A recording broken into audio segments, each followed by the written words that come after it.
Vamos a estar leyendo este capítulo y hablando de algo muy interesante, como tenemos los creyentes a veces este término de lo secular, como mi vida como de Dios y mi vida como secular, o mi trabajo en Dios y mi trabajo secular. Y digo, hemos hablado muchas veces de que esta palabra no debería de existir en nuestro vocabulario. Recuerden, capítulo 1, estuvimos hablando, el capítulo habló acerca del mensaje. ¿Cuál es el mensaje que debería de haber en la iglesia? Capítulo número 2, nosotros estuvimos hablando acerca de las conductas del creyente. Decíamos que el riesgo es que las conductas pueden imitarse, incluso por aquellos que ni siquiera comparten la fe. Pero después llegamos al capítulo 3 y hablamos del carácter. El carácter del creyente producto del mensaje y que se evidencia en las conductas también. Después nosotros llegamos a capítulo 4, vimos un ejemplo acerca de esto y lo que puede suceder por apartarnos del verdadero mensaje, que es el mensaje de Cristo. Después estuvimos viendo el capítulo 5, lo que ese carácter, lo que esas conductas, cómo deben de aplicarse en nuestra vida relacional entre los creyentes y nuestras relaciones familiares. Esto es lo que estuvimos hablando en el capítulo 5. Y capítulo 6, vamos a hablar de lo que o cómo se ve la conducta, el carácter del creyente en medio de la sociedad. Vamos a estar hablando de 3 cosas. Cómo es que nosotros tratamos y cómo nos comportamos en lo relacionado a nuestro dinero o nuestra economía, nuestro trabajo, nuestro tiempo y nuestro conocimiento. ¿Vale? Vamos a empezar con el capítulo 6. Vamos a orar. Padre, te rogamos que tú el día de hoy puedas redarguirnos si en alguna de estas áreas estamos caminando o haciendo algo que no te agrada, Padre. Confróntanos con tu palabra, anímanos a continuar en ti. Bendito eres. Amén. Ok, capítulo 6. Dice, todos los que están bajo el yugo de la esclavitud tengan a sus amos por dignos de todo honor, para que no sea blasfemado el nombre de Dios. Y te animo que puedas subrayar o circular la palabra blasfemado el nombre de Dios. Y la doctrina. Y los que tienen amos creyentes, no les tengan en menos por ser hermanos, sino sírvanles mejor, por cuanto son creyentes y amados los que se benefician, y yo también subrayé esto, los animo, de su buen servicio. Esto enseña y exhorta. El libro de Colosenses que estuvimos leyendo hace un par de meses también invierte un capítulo hablando acerca de esto. Las relaciones laborales son relaciones complicadas porque están en el mundo plenamente influenciadas por conveniencia. Trabajar menos y ganar más. Ganar más y pagar menos. Digo, básicamente como pensamos que funciona. Obtener la mayor cantidad de beneficio a menor costo. De hecho, eso, por ejemplo, es de lo que yo recuerdo que me enseñaban en ingeniería. Menor esfuerzo, mayor beneficio, menor costo, mayor productividad. Esto es como funcionan las cosas. Y en el libro de Colosenses, y aquí, nos describe algo que debe de entrar dentro de la ecuación. Y esto es el amor. El amor a quién va a tratar ahorita más adelante. Porque si tu amor es al dinero, tu amor es a ti mismo, va a seguir funcionando esta relación laboral como lo venimos o lo viene haciendo la sociedad. Pero cuando el amor es a Dios, cuando nuestro descanso está en la eternidad, cuando nuestro propósito está en la eternidad, esta relación debe de cambiar. Ahora, vimos capítulo 1 el mensaje que debe de tener el creyente, el carácter del creyente. Y si tú estás perseverando en el mensaje y estás siendo expuesto a Dios y por lo tanto tu carácter como creyente está siendo transformado, tu relación laboral debe de cambiar y debe de orientarse de esta forma. ¿Cómo? Dice que aquellos que están trabajando para alguien deben de buscar que los demás se beneficien de su buen servicio. Entonces, no existe tal cosa como mi trabajo secular. Es ministerio. Es la oportunidad de servir a Dios sirviendo a los demás. Recuerden, cuando nosotros estudiamos Corintios, segunda de Corintios, veíamos que las personas que no conocen a Cristo tienen un problema, están vendados. Por lo tanto, también primera de Corintios no conocen la palabra, no la pueden entender. Nosotros somos su referencia o debemos ser su referencia en cuanto a la piedad, en cuanto al amor a Dios y cómo se ve el evangelio.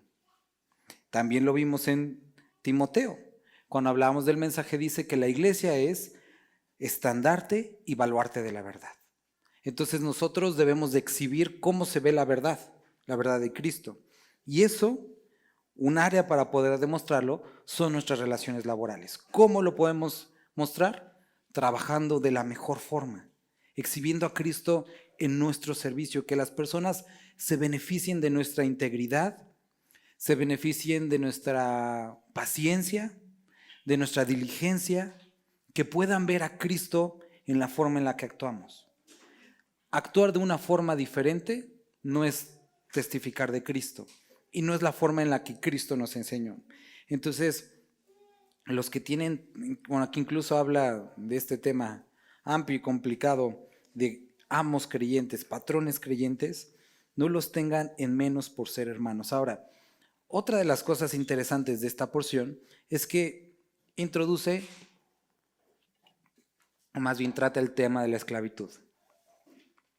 Y para no meternos en el rollo que muchos pierden el punto del capítulo, la Biblia ni apoya, no habla a favor de la esclavitud. Está describiendo el siguiente principio. No es necesario cambiar tus circunstancias, es necesario que tu corazón sea cambiado. Podemos decir, Dios, es que no conoces la empresa en la que trabajo, no conoces al patrón que tengo, no conoces al de recursos humanos, no lo conoces. Sí, este mandamiento fue descrito cuando la esclavitud existía. Y aún en condiciones terribles, Dios dice, puedes mostrarme a mí en medio de las circunstancias. Esto es lo que está describiendo. Mostrar a Dios en medio de una relación tan complicada como es la laboral. ¿Por qué? Porque influye conveniencia. Y en nosotros lo que nos conviene es mostrar a Cristo. Todos los que están bajo el yugo de la esclavitud tengan a sus amos por dignos de todo honor, para que no sea blasfemado el nombre de Dios y la doctrina. Eso quiere decir que como creyentes, introduciéndonos en una relación laboral fallida o a la manera del mundo, podemos traer descrédito a Cristo y a la doctrina. ¿Por qué? Porque hablamos de algo, decimos creer algo, y el comportarnos de una forma diferente en nuestras relaciones laborales es un estorbo para que los demás puedan venir a Cristo. Entonces, dice, y amados los que se benefician de su buen servicio, esto enseña y exhorta. Pablo le dice a Timoteo, anima a las personas a vivir de esta forma. Esta es la forma en la que los creyentes debemos de vivir. Después va con el siguiente punto, que es nuestro dinero, nuestros recursos. Primero dice, si alguno enseña otra cosa y no se conforma a las sanas palabras de nuestro Señor Jesucristo y a la doctrina que es conforme a la piedad, nos va a describir la situación de este tipo de personas.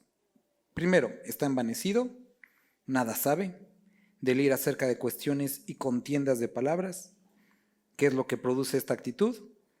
Nacen envidias, pleitos, blasfemias y malas sospechas, las cuales son obras de la carne. Disputas necias de hombres corruptos de entendimiento, privados de la verdad, y aquí nos describe cuál es la enseñanza de la cual está hablando, que toman la piedad como fuente de ganancia. Y entonces nos dice qué es lo que tenemos que hacer, apartarnos de los tales. Entonces, a Pablo en el libro de Corintios lo estaban criticando por esto. Le decían, si tu conocimiento, tu predicación, tu enseñanza es tan valiosa, ¿por qué no cobras? Los buenos maestros cobran. Eso era la forma de ver para los griegos la enseñanza. Una buena enseñanza tiene que costar. Y Pablo dice, yo no voy a tomar dinero de ustedes, porque no quiero que me roben esta mi gloria, de haberles expuesto el evangelio sin ningún costo. Entonces, Timoteo está desarrollando su ministerio en un área con un pensamiento, el mismo tipo de pensamiento. Y no solamente eso, sino que había personas, como las hay ahora, que estaban describiendo la piedad como una forma de ganar dinero. No se trata, y no quiere decir que no es eso, porque también aplica a los que cobran por enseñar la palabra. Toca eso. Pero va mucho más allá. Estaba diciendo, si tú actúas de la forma que Dios le agrada, si tú sigues a Dios, si tú obedeces a Dios, te va a ir bien. Porque los que siguen a Dios, Dios los bendice. Les va a dar 1,000, 100, 2,000, a 100,000, como quieras, la relación que tú quieras, la proporción. Y si tú tienes esto, entonces vas a tener contentamiento. Quiero que veas que después dice, pero de gran ganancia es la piedad acompañada de contentamiento. ¿Cómo lo describe la palabra? La piedad, contentamiento. El contentamiento es producto de la satisfacción de haber hecho aquello que Dios te pidió. Sea que te haya bendecido económica o no. ¿Qué es lo que estaban enseñando? Si tú haces esto, Dios te va a dar y entonces vas a estar contento. Al fin, el contentamiento no venía de la piedad, sino venía de lo que podías obtener de Dios. Y dice que a los que enseñan esto, apártate de todos ellos. ¿Por qué? ¿Cuál es la condición que están? Están envanecidos.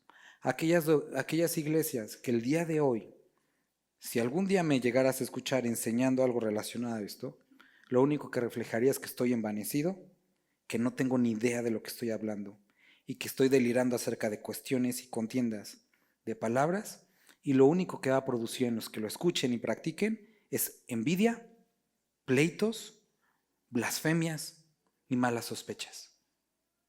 Esto es lo que produce la doctrina de la prosperidad, la búsqueda del bien como forma de contentamiento. Esto no es lo que enseñó nuestro Señor Jesucristo y esto no es lo que enseña la palabra. No es la búsqueda de los bienes para estar contentos, es el contentamiento en el agradar a Dios, sea que estos produzcan o no produzcan bienes. Porque la piedad, el seguir a Cristo, nunca tuvo ni tendrá el propósito de ser bendecido económicamente. La doctrina de la prosperidad es una mentira. Es una mentira. Si alguno enseña otra cosa y no se conforma a las sanas palabras de nuestro Señor Jesucristo, dice, apártate de los tales. Huye de los lugares que enseñan la búsqueda de la economía. Eso no es una iglesia, eso básicamente es una corporación. Y para eso hay muchas mejores. Vétete a un trabajo, chambéale duro ahí, para eso son los trabajos. Pero cuando estamos hablando de la iglesia del Señor, el contentamiento está en el hecho de obedecerlo, de caminar en las buenas obras que Él preparó de antemano, no en lo que Él pueda o no pueda darnos. Por eso es una mentira prometerle a las personas, si sigues al Señor vas a encontrar una esposa, si sigues al Señor vas a tener una casa, si sigues al Señor tus problemas, eso es una mentira. La vida del creyente es difícil. La vida es difícil, la vida del creyente es mucho más compleja, porque vas contra corriente, vas contra los deseos de la carne. Entonces, dice que esta condición refleja estar envanecido. No sé si recuerdas cuando estuvimos en 1 Corintios, cuando Pablo trataba el pecado que había dentro de la iglesia, ellos estaban, según ellos, siendo muy misericordiosos y estaban permitiendo el pecado de este hombre y no decían nada. Y Pablo les dice, ustedes están envanecidos. Piensan, sienten que son más misericordiosos que Dios, pero la palabra envanecidos quiere decir, están buscando y caminando en algo sin propósito, hueco, porque a pesar de que escuchan la Biblia, no la obedecen. Y esto es algo vano, cuando no produce ni nada en nosotros por la falta de obediencia. Entonces, nada sabe de la ira de cuestiones y contiendas, de las cuales nacen, primera palabra, envidias. ¿Qué es lo que sucede con toda esta dinámica de la prosperidad? ¿Por qué a mí no me provee Dios? ¿Por qué si yo oro más que tal persona, él trae mejor carro que yo? ¿Por qué si él ni vino a la reunión, a él le dieron el trabajo y a mí no? Y no solamente envidias, sino frustración. ¿Será que Dios no me bendice? ¿Será que Dios no me quiere? ¿Hay algo que estoy haciendo mal? Y entonces tratas de demostrar tu relación con Dios a través de lo que Él puede o quiere proveer o no provee. Y entonces frustran a las personas. Pleitos, blasfemias, llegar con palabritas como da una ofrenda silenciosa y cosas como te dices, no inventes, o sea, sus rollos de que se echan la predicación y después manipulan a través de la alabanza y den blasfemias, malas sospechas, donde todo el tiempo alguien quiere traicionarte, todo el tiempo alguien quiere robar tu bendición, todo el tiempo alguien te está pasando su mala vibra y por eso no, malas sospechas. Y todas estas son obras de la carne. Dice disputas necias y la Biblia define a hombres y mujeres que se involucran en estas corrientes como hombres corruptos de entendimiento. Es la misma descripción que encontramos en el libro de Romanos, cuando dice, por cuanto no quisieron tomar en cuenta a Dios y se apartaron, dice, Dios los entregó a su entendimiento entenebrecido. Es decir, conocen, saben, pero persiguen sus pasiones. Entonces Dios los entrega a esa condición. Entonces, no es falta de conocimiento, sino que han permitido que ese conocimiento se vea o caiga en la condición de ser corrupto por darle lugar a la carne. Dice, y privados de la verdad, que toman la piedad como fuente de ganancia, y dice, apártate de los tales. Es que en mi iglesia, ¿qué me opinas si en mi iglesia hay problemas?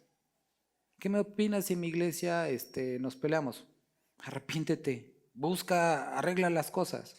¿Qué opinas si yo me peleé con el pastor? Ve y arréglate con él. Oye, ¿qué me opinas si en mi iglesia hablan de todo el tiempo dinero? Salte de ahí.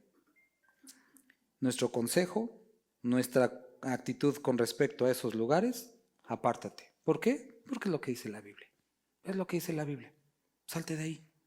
Cualquier otro asunto, la Biblia dice, hay formas, pero en este en particular dice, apártate de los tales. Pero ¿dónde está el amor? Ahí está el amor. Precisamente eso es un acto de amor. Cuando me decía un hermano, me decía, oye, fíjate que en tal y tal lugar, pues todo el tiempo se habla de dinero, nunca se habla de la Biblia, es más, creo que ya muchos ya ni siquiera llevan la Biblia. ¿Por qué crees que pase esas cosas? Y le digo, porque personas como tú, que saben la verdad, siguen ahí. Por eso, simplemente por eso. Dice, entonces, ¿tú crees que me debería salir? No sé, tú dime. No, pues yo creo que sí. Pues ahí está. ¿Por qué? Porque cuando nosotros nos envanecemos y hacemos a un lado la palabra de Dios y participamos en esas obras infructuosas de la carne, seguimos alimentándolo. El día que iglesias, que lugares de esta dinámica se queden vacías, pues ya no va a haber más. ¿Sale? Ahí están porque les funciona. Son hombres corruptos. Después dice, versículo 6, pero, gran... ¿Alguien lo puede leer, versículo 6?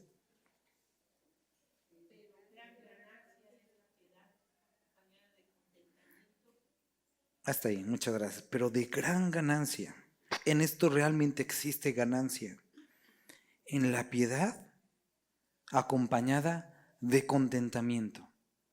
El contentamiento que proviene de haber agradado al Señor. Cuando nosotros hace tiempo estábamos o tomamos el discipulado de cómo tener un tiempo de comunión con Dios a través de la lectura, describimos que hay dos cosas cuando estamos viendo de cómo es el hombre, cuando estamos leyendo, tenemos que analizar. Vemos en la Biblia descrita una conducta. Tenemos que ver cuáles fueron sus consecuencias delante de Dios y delante de los hombres. Y les decía, muchas veces una conducta que siga a Dios va a tener malas consecuencias delante de los hombres. Seguían a Dios, no quisieron arrodillarse, los echaron al horno de fuego. No quisieron dejar orar, los echaron al foso de los leones. Vemos que a corto plazo, generalmente conductas piadosas no tienen buenos efectos en la sociedad. Pero ¿y eso qué? Eso es lo que está diciendo aquí. ¿Eso qué?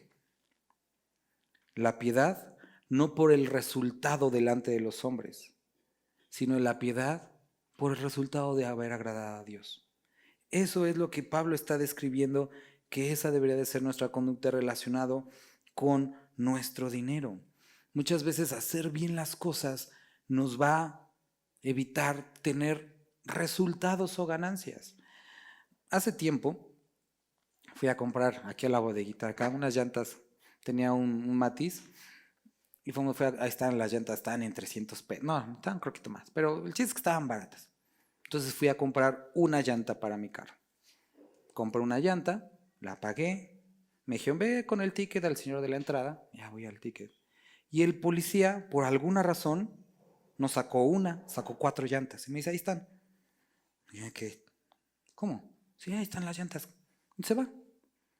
Y entonces, en la cabeza del pastor estaba el dilema. Agarro las llantas y equipo todo mi carro, pero desagrado a Dios, o dejo una llanta y luchar con mi carne que va a decir, qué tonto fuiste, pero agradar a Dios.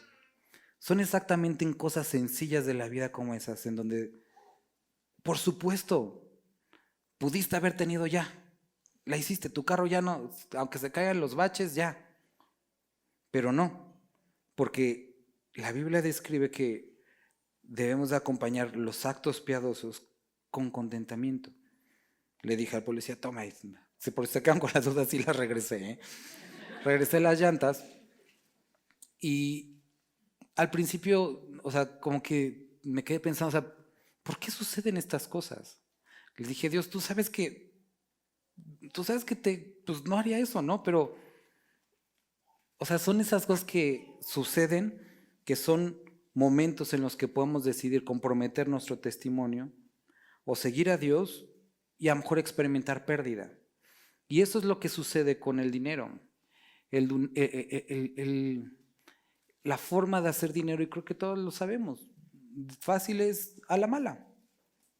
Hacer a la mala dinero es fácil. Hacer dinero de una manera que agrada a Dios es a veces más compleja, pero es agradar a Dios. Entonces, versículo 7, porque nada hemos traído a este mundo y sin duda nada podemos sacar, así que teniendo sustento y abrigo, estemos contentos con esto. Más adelante vamos a leer nuevamente acerca de la piedad y nos dice, ejercítate para la piedad. También lo leímos. Ejercítate para la piedad, porque tiene un efecto en la vida presente y en lo eterno. Entonces, cuando dice que nada nos vamos a llevar es nada de este mundo, a diferencia de la piedad, que esa sí tiene un efecto en la eternidad. Esa sí trasciende. Entonces, todos estos actos que recuerden a las personas, que nos recuerda a nosotros el amor de Dios, esos actos relacionados con la vida con Él, deben de ir acompañados con contentamiento, porque el propósito nunca fue obtener algo a partir de ellos, sino meros actos de obediencia, consecuencia de haber perseverado en el mensaje, consecuencia de tener el carácter de Cristo. ¿Por qué? porque de lo que tenemos, nada hemos traído a este mundo y sin duda nada podemos sacar. Así que, teniendo sustento, abrigo, estemos contentos con esto, porque los que quieren enriquecerse caen en tentación y en lazo y en muchas codicias necias y dañosas que hunden a los hombres en destrucción y perdición. Entonces, vamos a leer también el 10. Porque raíz de todos los males es el amor al dinero, el cual codiciando algunos se extraviaron de la fe y fueron traspasados de muchos dolores. Vi una persona que ponía, según él muy astuto, ponía, si la raíz de todos los males es el dinero, ¿por qué en las iglesias piden dinero? Y bueno, claro, está aquí no dice el amor al,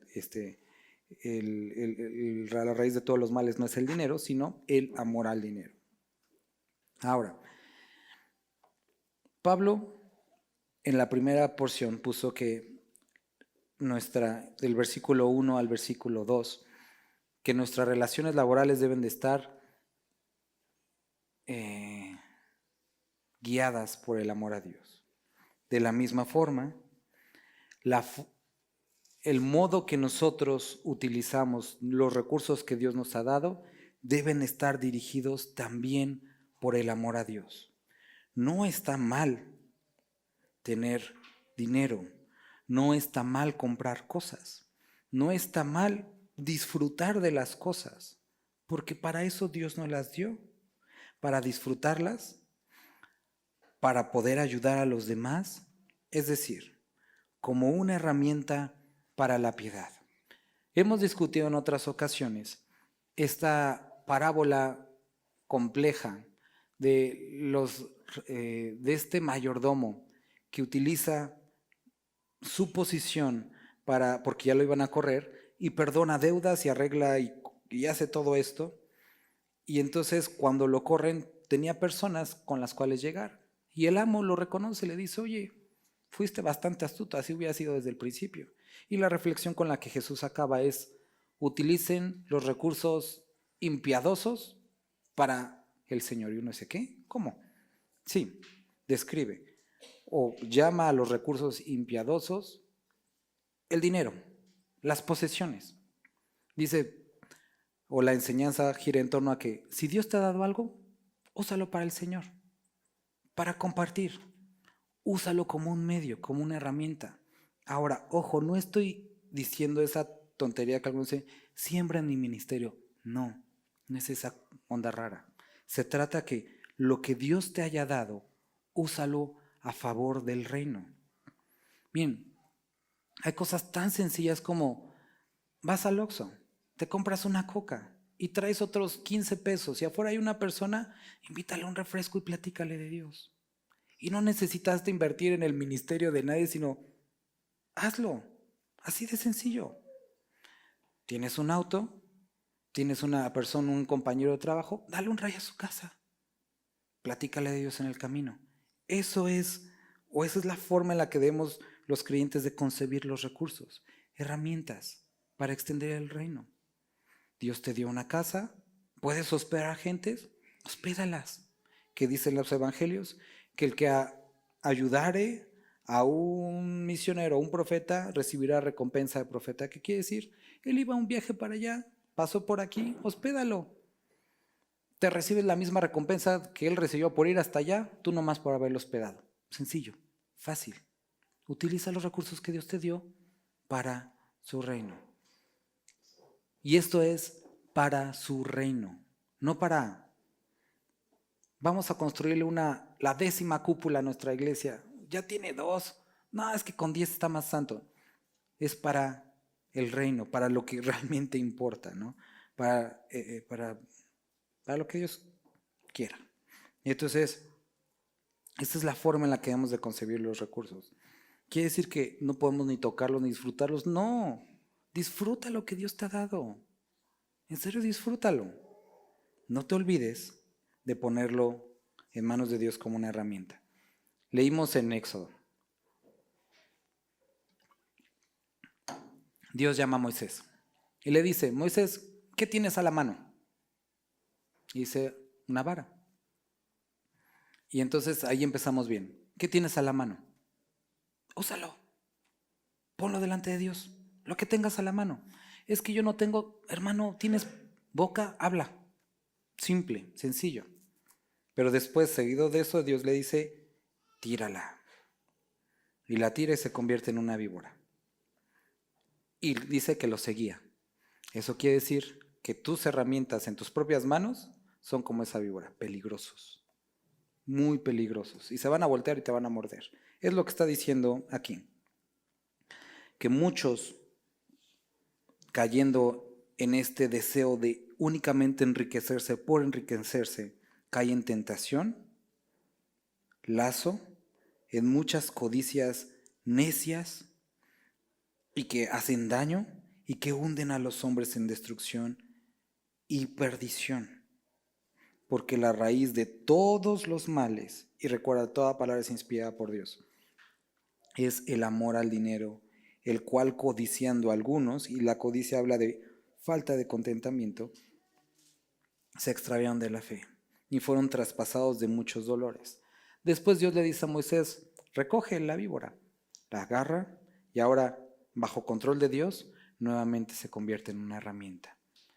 Tenemos que entender que nuestros recursos en nuestra propia mano son un caos, son peligrosos, pero sometiéndolos a Dios, a su dominio, que tú estés sometido a la palabra, entonces pueden convertirse en una herramienta.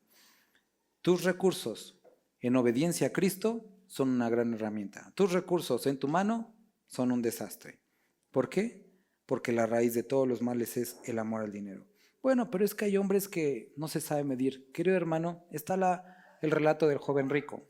Se acerca a Cristo y le dice, ¿qué tengo que hacer para ganar la vida eterna? He guardado todos estos bienes, estas cosas desde mi juventud. Y describe, y era un hombre que había guardado impecablemente la ley.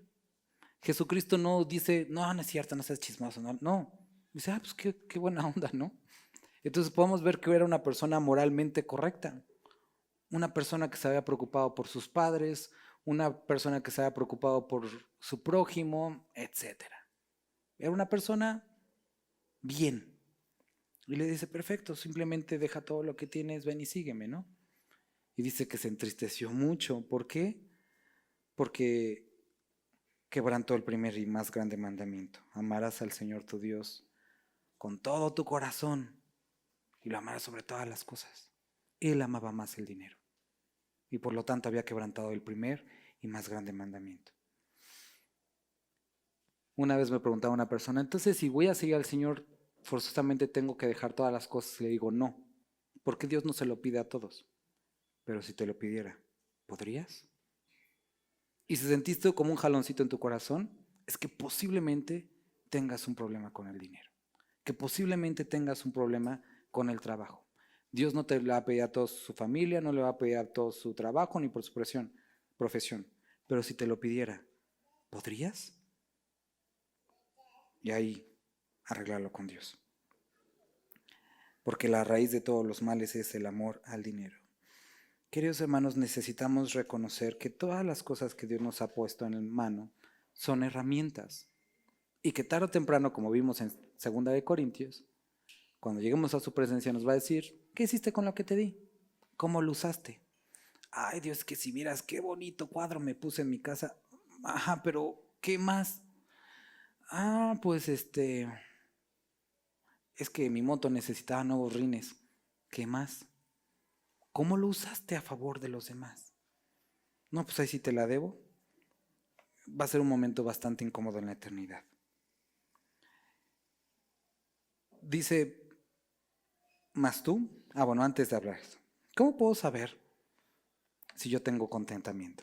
¿Cómo puedo saber si vivo con contentamiento? Aquí escribí algunas cosas, puede haber como más pruebas, pero digo, eso me ayudó estos días para pensar. Primero, ¿cómo te afectan las pérdidas económicas? La forma en la que reaccionas bajo las pérdidas económicas dicen mucho de tu contentamiento. Segunda cosa, ¿cómo me afectan las compras? Si te ponen muy de buenas, es normal, no te van a regalar, vas a decir, ay, da igual, no. Todos nos ponemos contentos porque tenemos algo nuevo, pero lo necesitas para estar contento, entonces tienes problemas en contentamiento. ¿Cómo y cuánto tiempo inviertes deseando cosas? Digo, si inviertes más tiempo llenando tu carrito de Mercado Libre y de Amazon que en lo que lees la Biblia, tienes un problema de contentamiento. ¿Cómo y cuáles son tus hábitos de compras? ¿Compras para lo que necesitas o compras por comprar? De eso va a hablar también o habla acerca de tu contentamiento. Versículo 11. Mas tú, hombre de Dios, huye de estas cosas. Hermanos, si queremos ser hombres y mujeres de Dios, necesitamos huir de ese amor al dinero. Y sigue. Y entonces esta sección empieza a hablar de cómo usamos nuestro tiempo. Primero, relaciones laborales, después nuestro dinero como una herramienta y después tiempo. Mas tú, hombre de Dios, huye de estas cosas y sigue. La justicia, invierte tiempo en la justicia, en la piedad, en la fe, en el amor, la paciencia, la mansedumbre. Recuerdo una vez una de mis tías, y en serio que no es por eso, pero casi nunca la veía, ¿no? Y un día me regaló una cosa, me dijo, oye, pues yo quiero regalarte esto, ya me lo regaló, ¿no? Era algo pues como grande.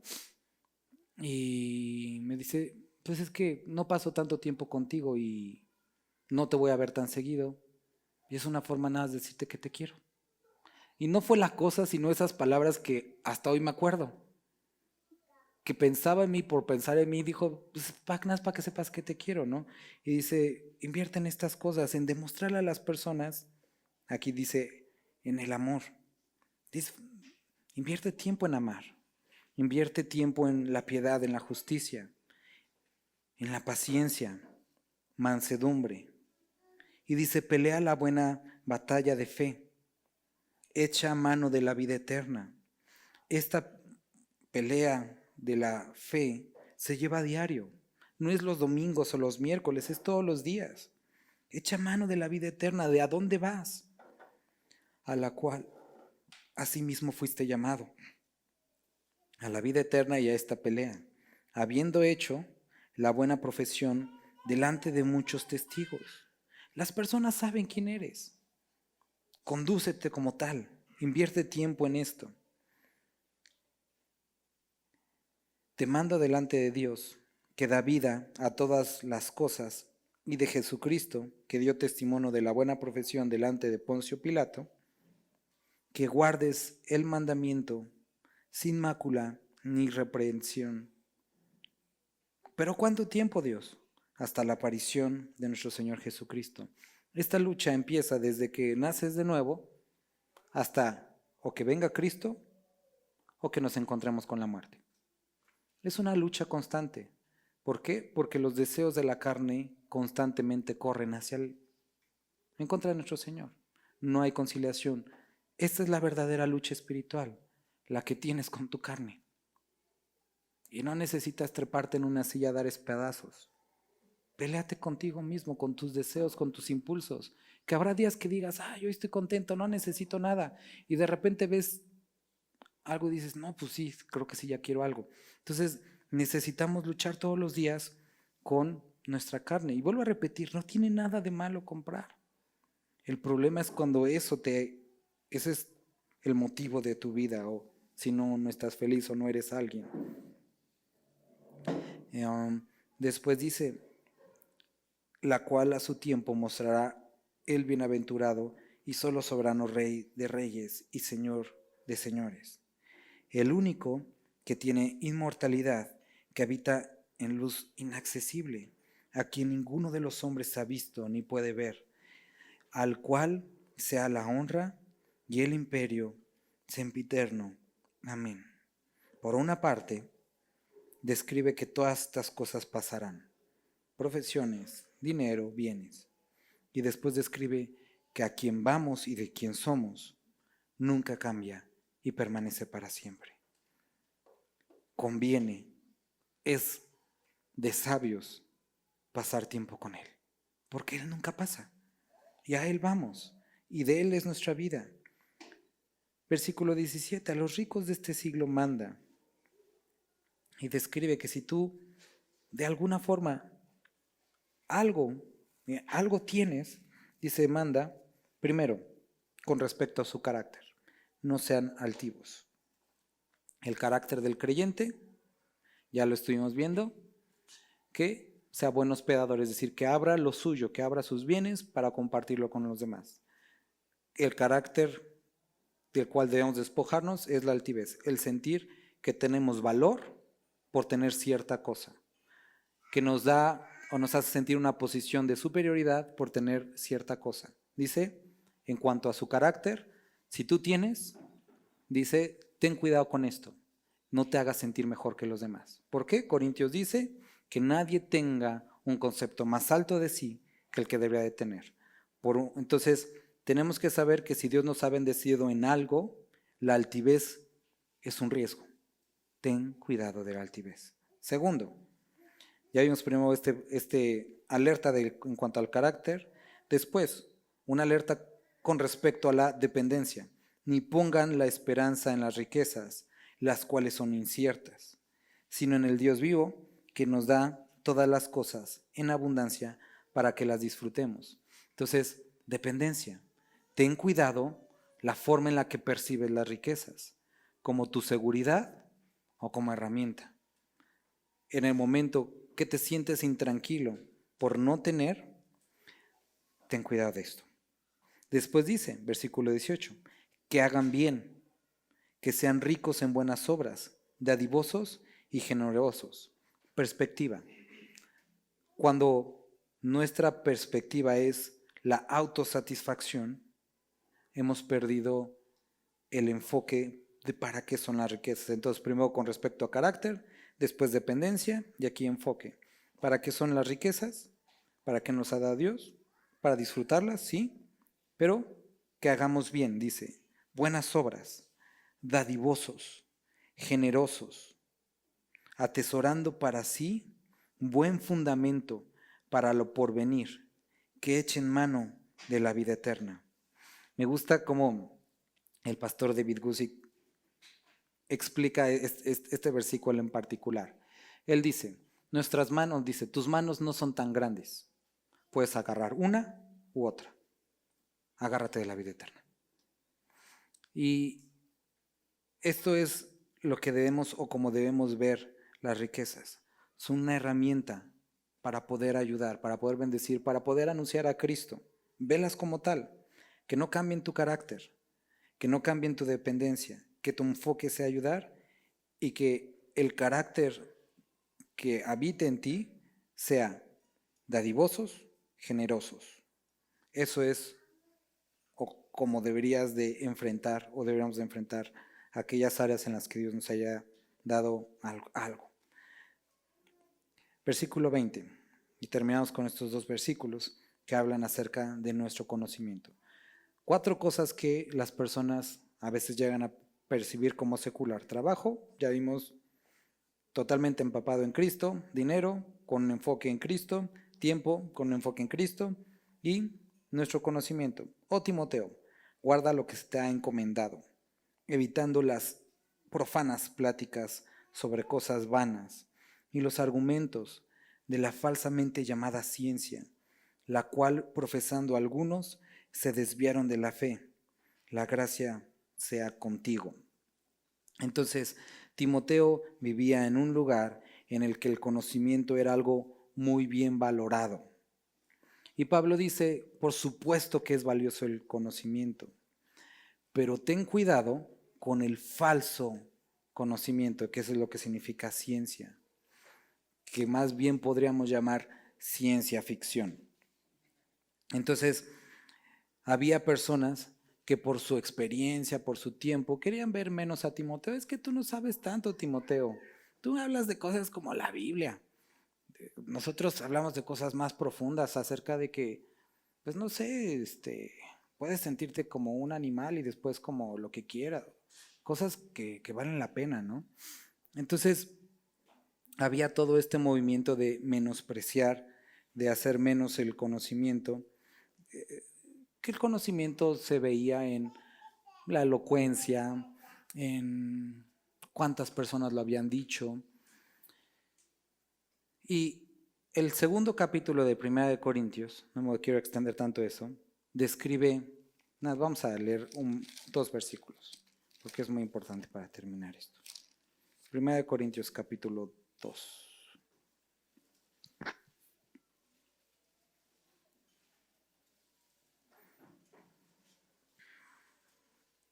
2:3 dice: estuve entre vosotros con debilidad y mucho temor y temblor. Y ni mi palabra ni mi predicación fue con palabras persuasivas de humana sabiduría, sino con demostración del Espíritu y de poder, para que vuestra fe no esté fundada en la sabiduría de los hombres, sino en el poder de Dios. Pablo advierte que hay un riesgo de fundar la fe de las personas sobre vana palabrería, sobre sabiduría humana. Es necesario que si en algo está fundamentada la fe de la persona, es en Cristo. Después dice: sin embargo, el hecho de que hablemos palabra de Dios no quiere decir que sea menos.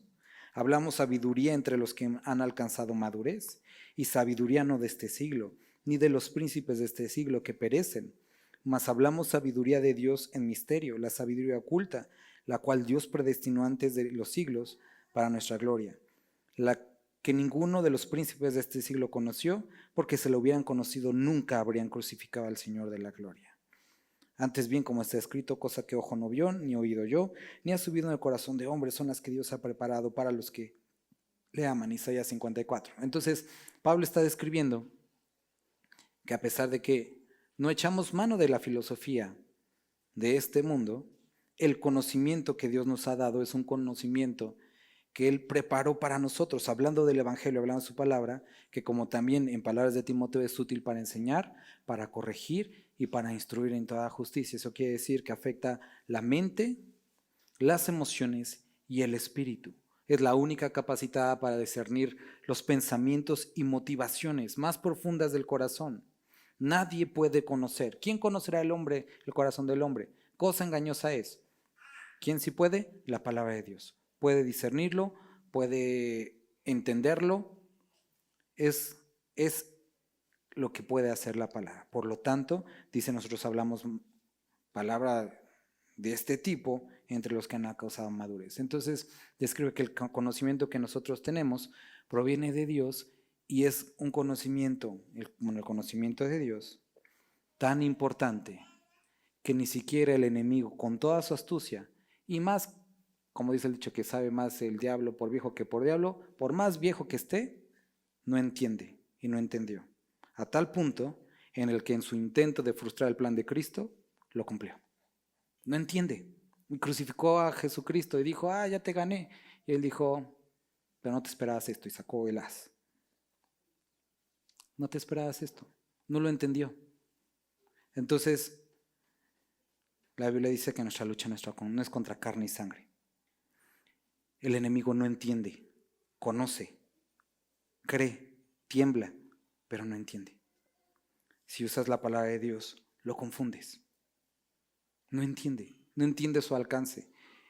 Y puede ser que cuando hables con personas acerca de Cristo y empiecen con datos de esto, y te quieran empezar a meter cosas de la Biblia, en sus mismas palabras van a empezar a confundir porque no lo entienden. El conocimiento que tenemos es mucho más profundo y más efectivo. No eches mano del mundo, echa mano de la vida eterna.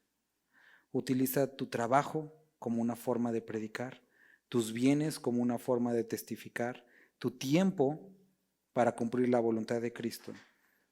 Y en cuanto al conocimiento, el de este mundo, utilízalo para empezar la conversación, y el de Cristo para cerrar el trato. Vamos a orar.